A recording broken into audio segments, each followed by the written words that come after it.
मैं इस सदन को याद दिलाना चाहता हूं कि 1931 के जनगणना में दौरान जब देश ब्रिटिश शासन में था, तब जिन्हें हम आज गर्व से एसटी यानी आदिवासी कहते हैं, उन्हें अलग श्रेणी ट्राइबल के अंतर्गत गिना गया था। और ये श्रेणी हिंदू, मुस्लिम, ईसाई, सिख, जैन, बौद्ध, पारसी और यदुई जैसे प्रमुख धर्मों के साथ बराबरी से सूचीबद्ध थी। उस जनगणना में 82,50,000 से ज्यादा आदिवासियों, साथ ही ये भी कहा गया था कि आदिवासियों की विशिष्ट सामाजिक, सांस्कृतिक, आध्यात्मिक पहचान किसी अन्य संगठित धर्म के साथ समाहित नहीं होती है। मैं आपको ये भी बताना चाहता हूं कि कॉन्स्टिट्यूशनल ऑर्डर 1950 में भी ये कहा गया है, एज वेल एज कार्मिक एवं प्रशिक्षण विभाग डीओपीटी की गाइडलाइंस के दिशा निर्देशों के भावना के भी विरुद्ध है, जो स्पष्ट रूप से कहता है कि अनुसूचित आदिवासी की स्थिति धर्म से स्वतंत्र है।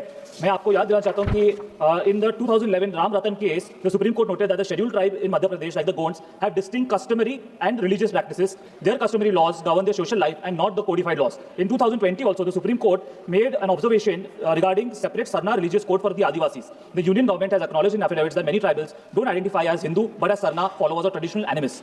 In 2021, the Orissa High Court also confirmed and requested the government to adopt a separate Sarna religion for the census and tribal faith. मैं सरकार से ये मांग रखना चाहता हूँ कि सेंसस हो या फिर सरकारी मैं ये मांग करता हूं कि ट्राइबल या आदिवासी को जनगणना प्रपत्रों और सभी सरकारी अभिलेखों में एक वैध और अलग धार्मिक श्रेणी के रूप में मान्यता दी जाए, ताकि हमारे आदिवासी भाई बहनों की पहचान कभी भी कमजोर तरीके से प्रस्तुत ना की जाए।